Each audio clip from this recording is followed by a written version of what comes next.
का शिकार हो चुके हैं। यानी कि अभी तक इंदौर में 4 ऐसे मामले सामने आ चुके हैं और वहीं भोपाल की अगर बात की जाए तो भोपाल में अभी तक 91 मामले की पुष्टि की जा चुकी है।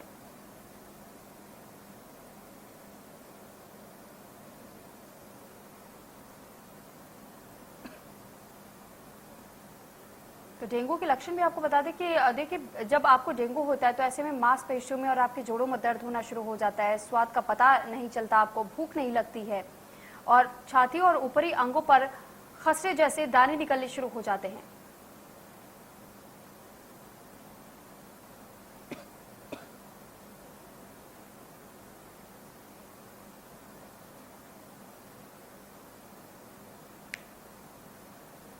और इस पर अधिक जानकारी के साथ जबलपुर से हमारे साथ संवाददाता जुड़ चुके हैं राकेश मिश्रा और हमारे साथ रायपुर से जुड़ चुके हैं संवाददाता अमित चौरसिया। सबसे पहले अमित, आपसे जानकारी चाहेंगे कि ये जो डेंगू के मामले लगातार आए दिन सामने आ रहे हैं और ऐसे में अब मामले में इजाफा भी देखने को मिल रहा है, प्रशासनिक तौर पर क्या कुछ तैयारियां की जा रही हैं? बिल्कुल, जिस तरीके से राजधानी रायपुर में यहाँ पर 328 मामले कुल हुए हैं, जिसमें कल 24 घंटे के भीतर में 6 प्रकरण आए हैं पॉजिटिव। जितने भी मरीज आ रहे हैं उन्हें तेज बुखार आ रहा है और तेज बुखार आने के साथ डेंगू के जो टेस्ट हो रहे हैं, टेस्ट के बाद पता चल रहा है कि वो डेंगू से ग्रसित है। तो यहाँ पर इस समय हम जो जिला स्वास्थ्य अधिकारी हैं मीरा बघेल जी, उनके साथ हैं और मीरा बघेल जी से हम जानना चाहेंगे कि डेंगू के मामले के बढ़ते हुए कारण क्या है, किस तरीके से क्या व्यवस्था है, हम उन्हीं से बात करेंगे। मीरा जी, जिस तरीके से डेंगू के मामले राजधानी रायपुर में बढ़ रहे हैं, क्या किस तरह की व्यवस्था की गई है स्वास्थ्य विभाग की तरफ से? देखिए, हम लोग हर हमारा जो यूपीएससी है वहाँ हमने डेंगू की व्यवस्था की है, जहाँ आगे टेस्ट होता है। साथ ही साथ हमारी टीम फील्ड में भी जाती है, जहाँ कोई घर में एक घर में पॉजिटिव मिलता है उसके आसपास के सभी लोगों का वो टेस्ट करती, ताकि अधिक से अधिक लोग जल्दी से जल्दी पहचान की जा सके और बहुत तेज में ही उनको ठीक किया जा सके। नगर निगम की ओर से पूरे जो घर में पानी भर के रखते हैं, मुख्य वजह यही है डेंगू फैलने की कि घरों में पानी जो भर के रखते हैं ये मच्छर इसी में पैदा होते हैं। तो हर घर का वालों की ये जिम्मेदारी होती है कि लंबे समय तक पानी भर के ना रखें। हफ्ते में एक बार सभी बर्तनों को बहुत अच्छे से साफ करके सुखा के फिर उसमें पानी भरें। कूलर की सफाई रेगुलर करते रहें हफ्ते में एक बार। और जो घर में खाली गमले, टायर या प्लास्टिक के डब्बे, इसमें जो लंबे समय तक पानी भरा रहता है, ये मच्छर उसी में होते हैं, साफ पानी में पैदा होते हैं और ये दिन में ही काटते हैं। तो खुद से जब तक सावधानी नहीं रखेंगे, डेंगू को दूर करना बहुत मुश्किल है। ये बहुत अच्छी बात है अभी कि डेंगू का कोई मरीज सीरियस नहीं है। अभी हॉस्पिटल में बेड खाली है, डेंगू के पॉजिटिव जरूर आ रहे हैं, लेकिन सभी सब अपने घर पे हैं और अभी तक किसी की भी मौत नहीं हुई है। तो ये एक अच्छी बात है, लेकिन फिर भी लगातार केसेस बढ़ रहे हैं तो हमें सावधानी रखनी पड़ेगी। घर में जो पानी भर के रखते हैं उन बर्तनों की आपको सफाई बहुत अच्छी से करनी है। तो सुखाकर जब तक उसके लार्वा और अंडे न मरे तब तक उसमें नया पानी नहीं भरना है, वरना पानी खाली करके तुरंत पानी भर देने से तो लार्वा और अंडे उसमें रह जाते हैं और वो फिर से पैदा हो जाते हैं। तो आपको लगता है हमने तो पानी हफ्ते में खाली किया लेकिन फिर भी मच्छर आ रहे हैं, तो उसकी वजह यही है। साथ ही साथ हमने टेक्निकॉल भी सभी हमारे स्वास्थ्य कार्यकर्ता और मैकेनिक को पाठ किया है कि जहाँ यदि पानी खाली करके नहीं बन रहा है वहाँ टेक्निकॉल डाल। गंभीर रूप से यदि मरीज आते हैं तो ऐसी परिस्थिति में स्वास्थ्य विभाग की तरफ से क्या व्यवस्था की गई है अस्पतालों में? देखिए, हमारे पास हर एक एरिया में, जैसे आरबीसी कॉलेज में जिस तरह मेडिकल कॉलेज में है, जिला अस्पताल में है बिहारी, हमने बेड अलग से डेंगू के लिए रखे हुए हैं कि कोई भी डेंगू का मरीज आएगा तो हम उनको भर्ती करेंगे। और डेंगू के लिए जो दवाइयाँ होती हैं वो सारी दवाइयाँ हमारे पास पर्याप्त मात्रा में उपलब्ध हैं। जी, जैसा कि मीरा बघेल जी ने बताया कि जिला स्वास्थ्य विभाग द्वारा यहाँ पर संपूर्ण व्यवस्था की गई है और सबसे बड़ी चीज है कि इसमें जन जागरूकता।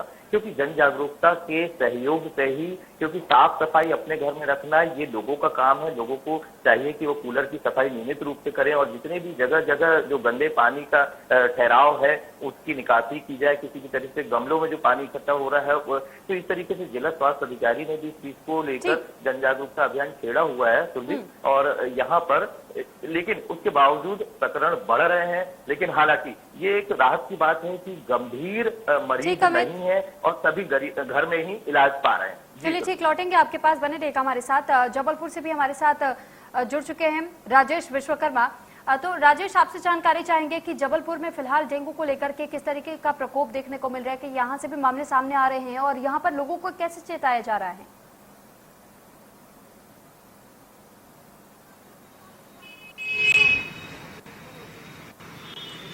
बिल्कुल सुरभि, देखिए आपको बता दें जबलपुर में लगातार डेंगू के मरीज बढ़ते जा रहे हैं। अगर पिछले 20 से 25 दिनों की बात की जाए तो सरकारी आंकड़े में 200 से ज़्यादा मरीज आ चुके हैं। और अगर निजी अस्पतालों का आंकड़ा जो कि अधिकृत है, अगर उसको जोड़ लिया जाए तो लगभग 450 से 500 मरीजों की संख्या होती है। हर दिन 5 से 7 डेंगू के मरीज जो है वो सामने आ रहे हैं। तो कहीं ना कहीं स्वास्थ्य महकमा और नगर निगम मिलकर अभियान भी चला रहे हैं। जिन जगहों पर जिन क्षेत्रों पे ज़्यादा मरीज निकले हुए हैं उन पर फोकस है स्वास्थ्य विभाग का और नगर निगम का, और लगातार वहाँ लार्वा निष्ठीकरण के लिए कार्रवाई की जा रही है। इसके अलावा फॉगिंग मशीन चलाई जा रही है, साफ सफाई को लेकर जागरूकता अभियान चलाया जा रहा है। लेकिन जिस तरीके से मरीजों की संख्या कहीं ना कहीं सामने लगातार बढ़ के आ रही है, वो स्वास्थ्य विभाग के लिए चिंता का विषय है। और इसके साथ ही अगर बात की जाए तो निजी अस्पतालों की भी लूट खसुट इसमें शामिल हो चुकी है, क्योंकि डेंगू मरीजों को सबसे ज़्यादा प्लेटलेट्स की आवश्यकता होती है और प्लेटलेट्स के लिए जो है वो निजी अस्पताल मनमानी पर उतर आए हैं। और कहीं ना कहीं हर मरीज को,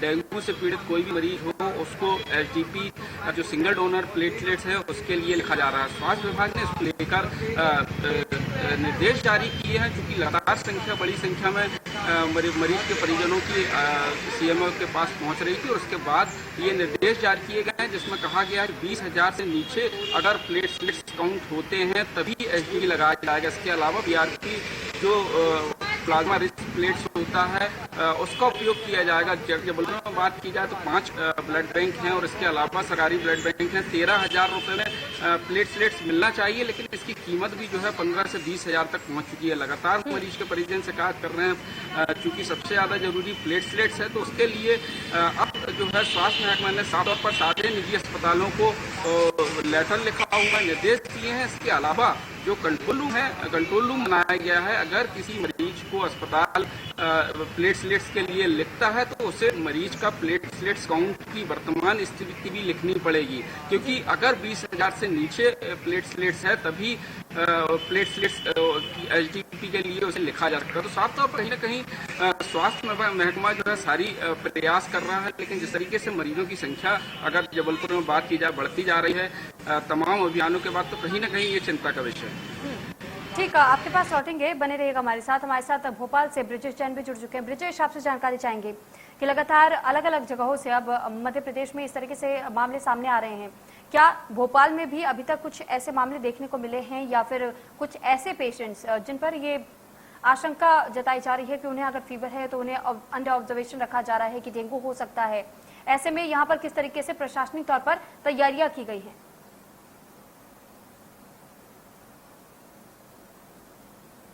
देखिए, 7 दिन की बात अगर हम करें तो पिछले एक हफ्ते में 41 मामले भोपाल में कोरोना के माफी चाहूंगा डेंगू के सामने आ चुके हैं और लगातार डेंगू के मामले बढ़ रहे हैं। हालत ये है कि जीएमसी जो गांधी मेडिकल कॉलेज है उसके 4 जूनियर डॉक्टर्स को भी डेंगू हो चुका है। तो कहीं ना कहीं एक तरफ वायरल फीवर, तरह तरह के अलग अलग जो मल्टी फीवर है, मल्टी जो वायरस हैं वो फैल रहे हैं और इसके अलावा डेंगू जो है वो लोगों पर कहर बन टूट रहा है। अस्पतालों की हम बात करें तो तमाम जो अस्पतालों की ओपीडी है उनमें मरीज ज्यादा सामने आ रहे हैं और सबसे ज्यादा बच्चों पर इसका इफेक्ट हो रहा है। सबसे ज्यादा मामले भोपाल और जबलपुर में अलावा कई और जगह है जहां तक डेंगू पैर पसार चुका है। तो कहीं ना कहीं प्रशासन इसको लेकर अलर्ट पर है। पहले ही स्वास्थ्य विभाग ने पिछले महीने एक स्वास्थ्य अलर्ट जारी किया था जिसमें डेंगू को लेकर कई तरह की एडवाइजरी जारी की गई थी लोगों के लिए और प्रशासन ने नगरीय प्रशासन के लिए भी ये कहा था, सख्त निर्देश दिए थे कि वो जगह जगह पर इसकी साफ सफाई की तमाम व्यवस्थाएं शहरी इलाकों में करके रखें। कहीं भी जल भराव की समस्या ना हो, कहीं भी पानी जमा ना हो। अगर जानबूझ के गंदगी किसी के घर में या आसपास पाई जाती है तो उस पर जुर्माने की कार्रवाई हो। लेकिन कर्मचारियों की कमी के चलते ये कार्रवाइयां भोपाल में बहुत सीमित मात्रा में हो पा रही हैं और यही वजह है कि या तो लोग जागरूक नहीं है या फिर जानबूझकर घरों में जो एडवाइजरी है उसका पालन नहीं कर रहे हैं। यही वजह है कि जगह जगह डेंगू का लार्वा जो है वो पाया जा रहा है और लगातार सुरभि मामले बढ़ते जा रहे हैं। ठीक ब्रजेश, लौटेंगे आपके पास। एक बार फिर से रायपुर चलते हैं, आपसे जानकारी चाहेंगे अमित जी, क्योंकि देखिए लगातार ऐसा हो रहा है जब पता है कि हर बार बारिश के वक्त में इस तरीके से मामले डेंगू के बढ़ते चले जाते हैं और हर साल इसी तरीके के लगातार केसेस सामने आते हैं, लेकिन प्रशासनिक तौर पर हमेशा ये वादे किए जाते हैं, ये कहा जाता है कि पहले से तैयारियां पूरी कर ली गई हैं, तो आखिर कहां पर वो चूक रह जाती है, कहां पर वो कमी रह जाती है, जिस वजह से डेंगू के मामले जब बिल्कुल पीक पर पहुंचना शुरू होते तो फिर प्रशासन सामने आती है और बात कहती है कि साफ सफाई हम करवा रहे हैं, हम देख रहे हैं, तो पहले ये उचित कदम क्यों नहीं उठाए जाते हैं? बिल्कुल सुरभि, जिस तरीके से ये काम वैसे नगर निगम विभाग का है साफ सफाई को लेकर, क्योंकि गंदी बस्तियां यहाँ के छत्तीसगढ़ की राजधानी रायपुर में तालाब बहुत हैं और तालाबों के शहर में इन्होंने जो आसपास जो बस्तियां बस गई हैं, झुग्गी बस्तियां बस गई हैं, उसकी वजह से जो गंदगी वहां पे एकत्रित होती है, वहां पर डेंगू एक तरह से कहर डारा। हम यहाँ रामकुंड की बात करें, रामसागर पारा की बात करें, रामनगर की करें, गुलियारी की करें, यहाँ पर ये डेंगू ने काफी प्रभाव डाला है और ये पूरी तरीके से जो क्षेत्र है डेंगू की चपेट में नजर आ रहे हैं। तो यहाँ पर जो नगर निगम की लापरवाही सामने आई है कि जिस तरह उन्हें सफाई बरसात से पूर्व करनी चाहिए थी, नालियों की सफाई, नालों की सफाई, लेकिन वो इस तरीके से नहीं होती और निकासी ना होने के कारण नाले जाम हो जाते हैं, वहां पर ठहराव हो जाता है पानी का और वहां पर डेंगू का लार्वा पनप सकता है। ये सब चीजें नगर निगम को बरसात से शुरू कर लेनी चाहिए, लेकिन नगर निगम नहीं जागा और जब तक वह जागता तब तक छत्तीसगढ़ की राजधानी में लगभग 120 केस आ चुके थे। 120 केस आने के बाद नगर निगम की लापरवाही उजागर हुई और नगर निगम इसमें सजग हुआ। आज उनके वार्ड पार्षद जगह जगह जाकर लोगों को जागरूक कर रहे हैं, साफ सफाई करवा रहे हैं, लेकिन अब तक 328 केस इसके बावजूद यहाँ पर आ चुके हैं। जी सर। ठीक, अमित आप हमारे साथ बने रहिएगा। एक बार फिर से हम जबलपुर का रुख कर लेते हैं, आपसे जानकारी चाहेंगे राजेश कि क्या अभी तक इस तरीके के प्रशासनिक जो वादे किए जाते हैं हर बार डेंगू को लेकर के कि हम ड्रेनेज के पहले से ही साफ सफाई कर देंगे, तालाबों की साफ सफाई कर देंगे और अगर अस्पतालों के भी जिक्र किया जाए तो वहां पर पहले से डेंगू के लिए अलग अलग वार्ड बनाए जाएंगे, डॉक्टर्स की टीम अलग कर दी जाएगी, तो क्या इस प्रकार की व्यवस्था आपको यहाँ देखने को मिली है या फिर जब मामले यहाँ आना शुरू होंगे तभी एक बार फिर से इस पर ध्यान दिया जाएगा?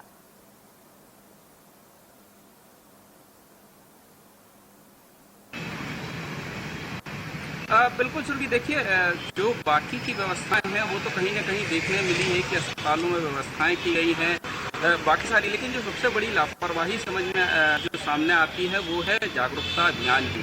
जिस प्रकार से बारिश शुरू होने के पहले जागरूकता अभियान चलाना चाहिए, जिसके दावे कहीं ना कहीं स्वास्थ्य विभाग करता रहता है कि लगातार उनके जरिए डेंगू, चिकनगुनिया और जो मौसमी बीमारी है उनके लिए समय समय पर अभियान चलाया जाता है। तो कहीं ना कहीं जब इतने मरीज सामने आ रहे हैं और जिस तरीके से अभी भी लोगों में जागरूकता की कमी है, जो कई क्षेत्र ऐसे हैं जहां से 10 से 20 मरीज लगातार सामने आ रहे हैं और अब स्वास्थ्य विभाग कहीं ना कहीं इन क्षेत्रों को फोकस कर रहा है, जबकि ये हर साल इन क्षेत्रों में ऐसे समय पर डेंगू के मरीज बढ़ते हैं। तो कहीं ना कहीं जागरूकता अभियान की कमी एक बड़ी वजह है कि इन क्षेत्रों में जो स्वास्थ्य विभाग अभियान चलाता है वो या तो केवल कागजों में चलाया जाता है या लोग जो है वो लापरवाही बरतते हैं। जिस तरीके से मरीज कहीं ना कहीं सामने आ रहे हैं, 200 से ज्यादा मरीजों का आंकड़ा अभी तक डेंगू के मरीजों का हो चुका है और अगर सरकारी अस्पतालों के प्राइवेट निजी अस्पतालों के मरीजों को अगर जोड़ लिया जाए तो 450 से ज्यादा मरीज जबलपुर में हो चुके हैं, क्योंकि पूरे संभाग के मरीज जबलपुर में आते हैं इलाज के लिए और जिस तरीके से स्थिति बनी है, राहत की बात यह है कि मरीज अभी गंभीर नहीं हो रहे हैं, जिस तरीके से उन्हें जो जरूरत है प्लेटलेट्स की वो मिल पा रही है। लेकिन सबसे बड़ी समस्या एचडीपी को लेकर है कि उसकी किट जो है वो कहीं ना कहीं शहर में नहीं है, तो मरीज के परिजन जो है वो उसको लेकर परेशान है और तमाम तरीके के जो स्वास्थ्य विभाग पहले दावे करता है, जिस तरीके से अभियान चलाने की बात करता है, नगर निगम जिस तरीके की साफ सफाई और बाकी सारे लोग सारी अभियान को लेकर दावे करते, तो वो कहीं ना कहीं फेल नजर आते हैं ऐसे समय पर जब इतनी बड़ी संख्या में मरीज सामने आते हैं। चलिए ठीक है राजेश, बने रहेगा आप हमारे साथ। एक बार फिर से भोपाल का रुख करेंगे।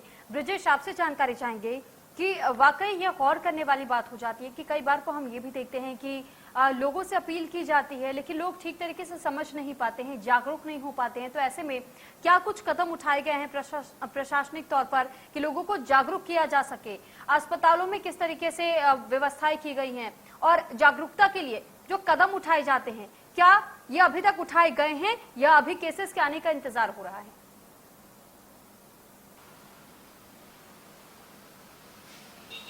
बिल्कुल, देखिए डेंगू जो है वो नेचुरल बीमारी नहीं कहा जाता है, इसे लापरवाही की बीमारी माना जाता है। डेंगू वही होता है जहां लापरवाही होती है, क्योंकि लार्वा साफ सफाई ना होने की वजह से पैदा होता है। और ये निगम का काम है, नगर निगम का कर्मचारियों का काम है कि वो शहर को दुरुस्त रखें, साफ स्वच्छ रखें और बीमारियों से दूर रखें। लेकिन ये देखा जाता है कि जब मरीज सामने आते हैं तभी तमाम अभियान शुरू होते हैं। इसके पहले सिर्फ सरकार जो है, स्वास्थ्य विभाग जो है वो एडवाइजरी जारी करती रहती है और यही कुछ भोपाल में भी देखने को मिल रहा है। अब भोपाल में निगम का कहना है कि कर्मचारी उसके पास सीमित मात्रा में है और जगह जगह समस्याएं बहुत ज्यादा हैं, इसलिए साफ सफाई पूरी तरीके से नहीं हो पा रही है।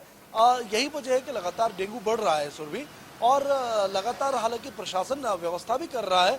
स्वास्थ्य विभाग ने ओपीडी की संख्या बढ़ाई है, कई विंडो बढ़ाए गए हैं, डॉक्टरों की व्यवस्था की गई है और खास इंतजाम किए जा रहे हैं। लेकिन सवाल वही है कि आखिर डेंगू फैल चुका है और जब संक्रमण ज्यादा फैल जाता है इसके बाद व्यवस्था क्यों की जाती है? पहले ही अगर कड़ी कार्रवाई की जाती उन लोगों के खिलाफ जो जानबूझकर गंदगी फैला रहे हैं या गाइडलाइन का पालन नहीं कर रहे हैं डेंगू संबंधी, उन पर अगर कड़ी कार्रवाई, चालानी कार्रवाई जिस तरह पहले देखी जाती थी वो अगर होती तो मुझे लगता है कुछ हद तक जरूर कंट्रोल होता। लेकिन तमाम जिलों में, तमाम इलाकों में जो डेंगू फैलता है हर बार, ब्रजेश, लेकिन पूरे मध्य प्रदेश में सबसे अधिक मामले भोपाल से ही सामने आए हैं। अभी तक 54 केसेस बताए जा रहे हैं, जो 51 केसेस बताए जा रहे हैं, जो कि भोपाल से एकमात्र ऐसा जगह, ऐसा स्थान जहां से लगातार केसेस में इजाफा भी देखने को मिल रहा है। तो क्या ये लापरवाही प्रशासनिक तौर पर नहीं बरती जा रही है? अगर साफ सफाई समय रहते करवा दी जाती तो शायद से इस तरीके का मंजर इस वक्त ना देखने को मिलता।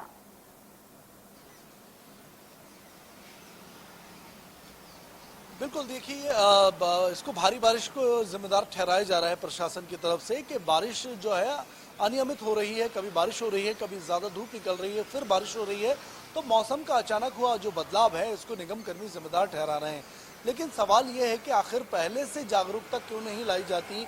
जिस अभियान जिस स्तर पर चलाया जाना है वो अभियान उस स्तर पर नहीं चलाया जाता, सिर्फ आदेश जारी कर दिए जाते हैं, एडवाइजरी करके अपनी जिम्मेदारी से पल्ला झाड़ दिया जाता है और यही होता है हर बार।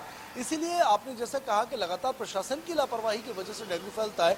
भोपाल में सबसे ज्यादा मरीज सामने आए हैं लेकिन अभी भी कोई बहुत ज्यादा व्यवस्थित इंतजाम देखने को नहीं मिल रहे हैं। हालांकि चिकित्सा शिक्षा मंत्री विश्वास सारंग ने तमाम अस्पतालों को निर्देश दिए हैं जो उनके विभाग से जुड़े हुए हैं कि उनमें व्यवस्थाएं बढ़ाई जाए, जो विंडो हैं वो बढ़ाई जाए, ओपीडी की संख्या बढ़ाई जाए, डॉक्टरों का इंतजाम किया जा रहा है। जो वायरल फीवर्स और दूसरी ऐसी बीमारियां जिसमें 3 गुने मरीज सामने आए हैं उनके लिए भी डॉक्टर की संख्या बढ़ाई जा रही है। लेकिन अन्य व्यवस्थाओं की अगर हम बात करें निगम की तरफ से तो घोर लापरवाही अभी भी सड़कों पर नजर आती है। चलिए ठीक, ब्रिजेश, राजेश और अमित, आप तीनों का बहुत धन्यवाद हमारे साथ जुड़ने के लिए, तमाम जानकारी हम तक पहुंचाने के लिए। और यहाँ रुकेंगे एक छोटे से ब्रेक के लिए, ब्रेक के बाद जल्द हाजिर होंगे।